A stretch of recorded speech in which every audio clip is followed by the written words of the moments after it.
Welcome everyone to tonight's webinar of how to source and secure the best rent-to-rent deals out there and negotiation skills with myself, David Tillyer. Just wanted to say hello to a few people. I see that Joanna is on the line. We met yesterday at the PIN event meeting, so welcome. Jamie Walker, JC, we've got Kay Simpson, Kevin Perry. Hi, how you doing? We've got Priya Lewis. Hi, Priya, how you doing? I haven't seen you for a while. Quite a few people on the line. Hopefully we're going to give them a lot of good information. So appreciate your time. And we're going to go through this to give you as much information as you can.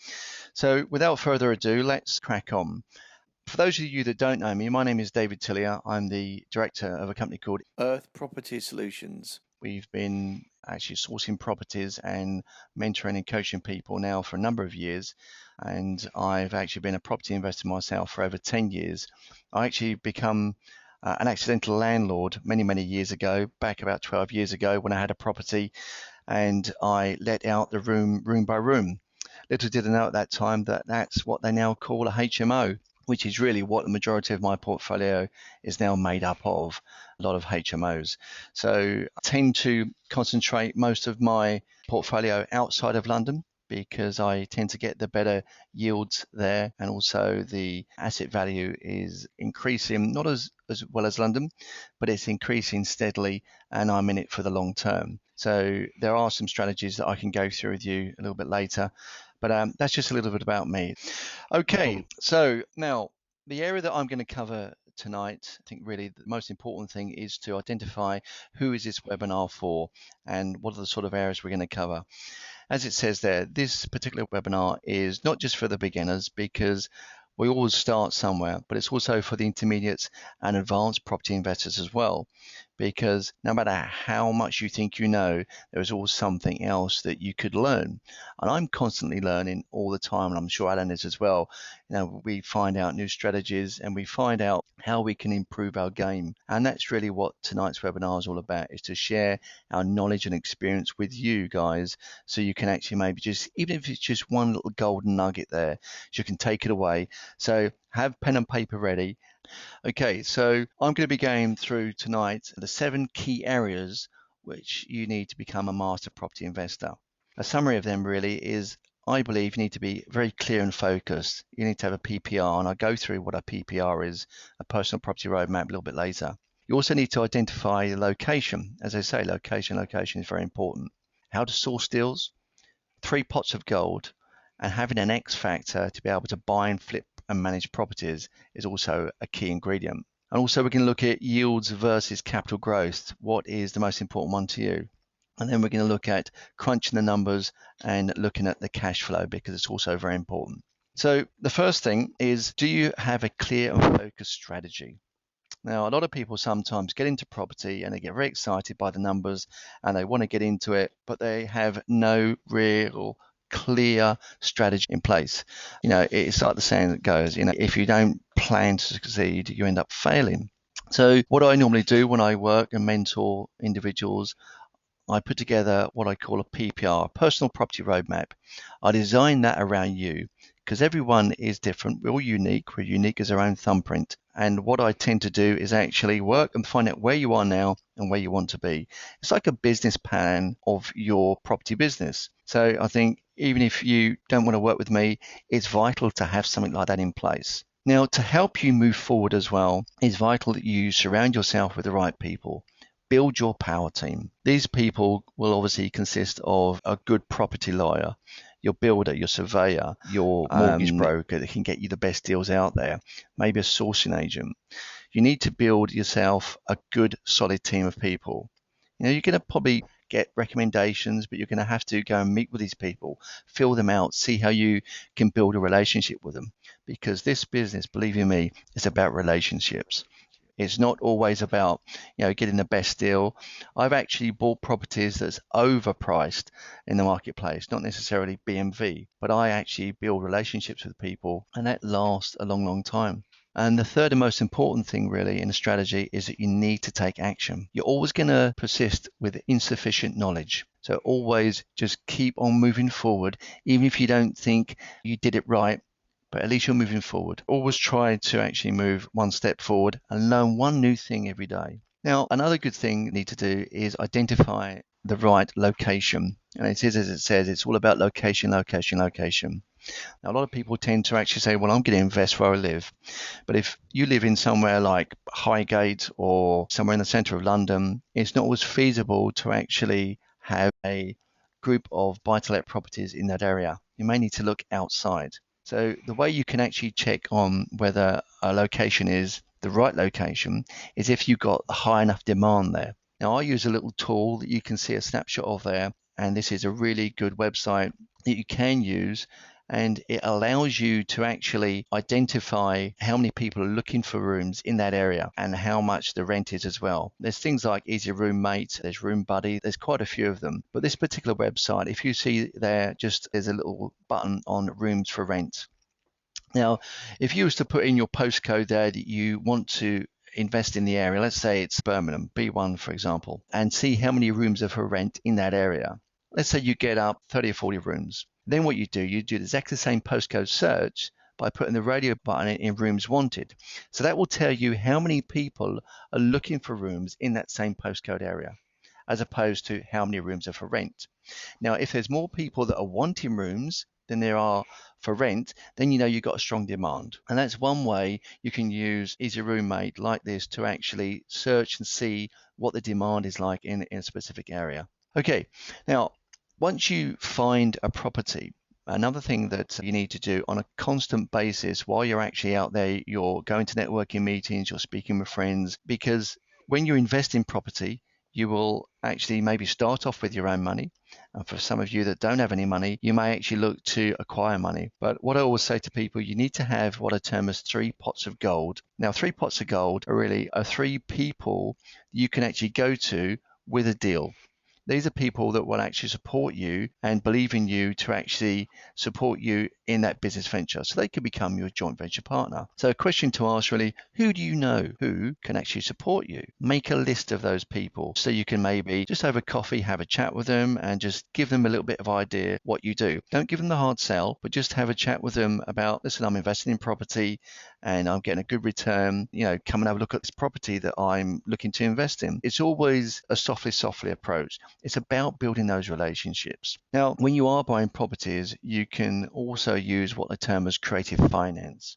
Creative finance, there's a number of different strategies to actually buy properties, and you can use creative finance to actually acquire them. You've heard of things like no money down or delay completion. There is a lot of different ways. So just be a little bit creative when you're looking at deals. Going with an open mind, not just a case of you want to buy it for BMV and that's it and there's no option. Look at being a little bit creative. And within some of our training courses, we can teach you all those strategies as well. Now, the other thing you need to look at is what are the options and what's the best one, not just for you, but what's the best one for the deal? Because you need to create a win-win. When you're going in and you're speaking with people about maybe buying their property, what options are available? Now, I look at myself as more of a problem solver.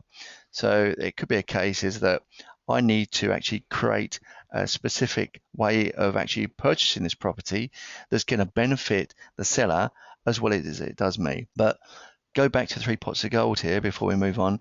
Always try to line up as many access to funds as you can, because you never know when you're going to get that right deal come along. Now, XFactor. We're all familiar with a TV show, but do you have the X factor when it comes to buying and flipping and managing properties? Part of the an X factor is having the right team of people around you. As I said earlier, the X factor team will be you and your team, because you're not going to be able to be in all places at the same time. So try and actually build a good team of people around you to be able to make it your X Factor team. And what are the 3 things you will do? Are always be talking to everybody about what you do and try and find the best people within their own category. So for example, a property lawyer.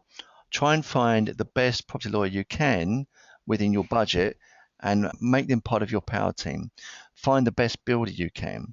You're always trying to build the best team of people around you, and also delegate stuff out to these people so they can actually do this work for you as well. So if you are looking to actually build that XFactor team, also the third thing is you can go to the EPS website, which is easypropertysolutions.co.uk, and if you click on the power team, there's a list of people there you can start to build your power team from. I rarely give that out to people because these are people that I know and I trust and I work with, that I feel very confident in actually giving their name and details. So you can have a look at it there as well. Now, the next one is yield versus capital growth.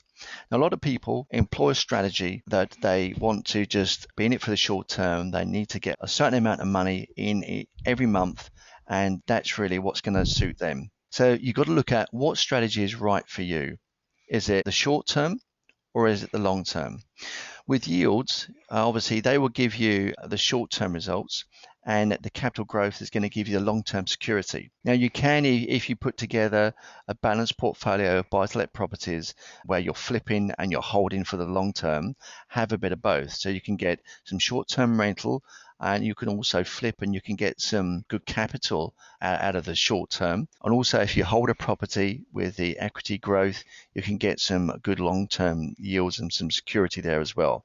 But at the very beginning, when you're putting your PPR together, your personal property roadmap, always have in mind, what is my strategy? What am I putting this together for? Is it going to be for your pension plan? Or is it just to earn an extra 1,000 or 2,000 every month just to pay for some university fees, or something for a holiday or for your children? You always start with the end in mind. So once you start with the end in mind, you can actually start to put together the reason or your strategy that's going to work best for you. Now, the next thing that we're going to look at is sourcing. How can you source the best property deals in your location? Now, it's a question I'm asked all the time. Well, how can I find the best deals, David? And everybody says to me, I've looked on Gumtree and I've looked on the website and I can't find any deals. There's no deals in my area. Well, there are, and they're always going to be there. You need to just be proactive in what you're doing. And the way you do that is a mixture of two things. One is online and the other is offline. You need to do a combination of both, and you need to do them regularly. Because if you just take 1,000 leaflets, you can just mail shot them or get someone to deliver them, or if you pound the streets yourself, you're not going to be consistent. You need to be doing this on a regular basis. So it's constantly doing things like mail shots out. You need to be advertising in magazines. You need to be doing the cards in windows. And it is a constant thing you need to be doing. Also online as well, using all of the social media, LinkedIn, Facebook, and also the property groups as well. I understand PIN do a very good PIN Academy by where you can actually buy and sell deals on there. So you can find deals on there as well. So there's lots of things you can look at to actually market yourself. But just actually try and find deals in just one way and just doing it one off, you're never going to find them. You need to be consistently seen on the online markets as well. And now networking is also another key ingredient to your whole business. Networking in property networking events, like there's a lot of meetup groups. I actually run myself in Nottingham. There's a lot here in London as well. And you also don't need to be just looking at the property networking groups, but also think outside the box. Think about networking around business networking as well, because that's where you're going to find a lot of property venture capitalists. And these sort of people will actually probably be one of your 3 pots of gold. As I say, don't do the hard sell, but just build a relationship and just look at network in other groups, not just property, because everybody that's in that property networking meeting is probably looking for deals as well. So your numbers is going to be obviously lower than what it might be at a business meeting, because you could be at a business meeting. I was at one about 2 or 3 weeks ago, and a guy there said to me, he was a printer, and he said, my auntie's selling her house. And then we had a little conversation, and he ended up doing some printing for me. But I wouldn't have actually got to know that unless I was at that meeting. And we built a relationship, and he's now doing some leaflets for me, printing some leaflets up. But just build the relationships in other areas as well, not just property. Look to go to different types of networking meeting. I know there's some like the entrepreneurs meetings, and you also have women only meetings as well. So look to go and find all these meetings. You can find them on meetup groups. And I know that we're probably going to be running these webinars quite regularly, so you can always come onto here as well. So that's where you can actually find a good supply of leads if you go and continually network. So other areas, as I've already mentioned, are the newspaper ads, as it says there, for the for sale leaflets as well. You can look at an estate agents, use the word of mouth. So there's lots of things you can do in terms of actually marketing on an offline. Also, drive around as well. Drive around the area, get to know the area where you're going to invest, and look at any vacant houses. Are there boards up? Are there any houses that are maybe looked like they're run down? And also, you can ask your family and friends. Mortgage brokers as well is also another good source, or solicitors, anyone in finance. So these are people that are part of your power team. I've actually got property leads from my mortgage broker. He's actually told me, well, someone's thinking of selling their house. Can you have a chat with them? This is their name and number. So always look to utilize the people around you. Now, sandwich boards and car boot sales is another thing you can do. I don't personally do it, but it's something that you can actually look to employ someone to do. You can pay them, a few pounds to actually have one of these magnetic stickers on their side of their car. So if you know Uncle Joe and Auntie Ethel's going to the car boot sale on Sunday, just get them to put it on the side of their car. It's free advertising and people walk past it. Imagine how many people walk past the car on a car boot sale. There's loads of them. And it could be that they're in a position by where they want to sell their property. So that's another opportunity you can look at as well. And finally, will it stack up? You've got to know your numbers. Crunching your numbers and the cash flow is a vital thing. Now, a lot of people actually don't know what a LHA rate is in their area. What is a single AST rate for an average 3-bedroom semi-detached property?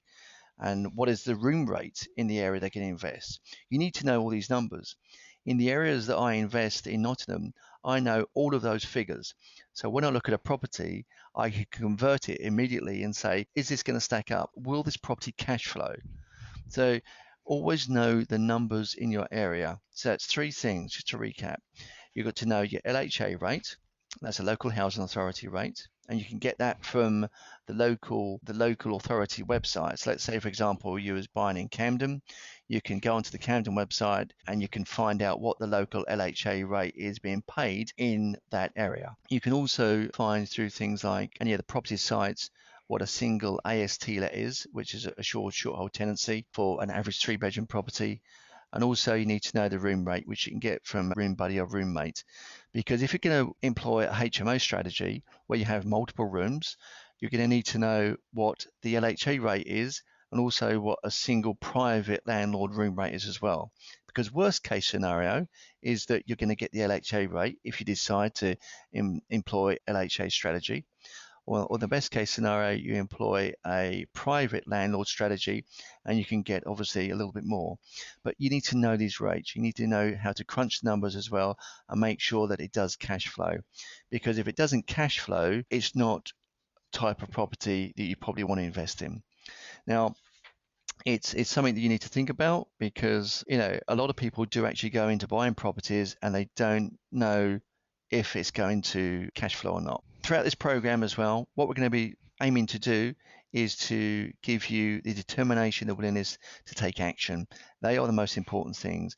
But, once you have that knowledge as well, which is a key thing, you can actually do anything. You can move mountains. Thank you for your time. For further information, please go to www.earthpropertysolutions.co.uk and click on the Coaching and Mentoring tab for a full list of our trainings and mentoring program. You can also see the link below, and also you can arrange a free 60-minute coaching call with me by clicking on the free coaching call.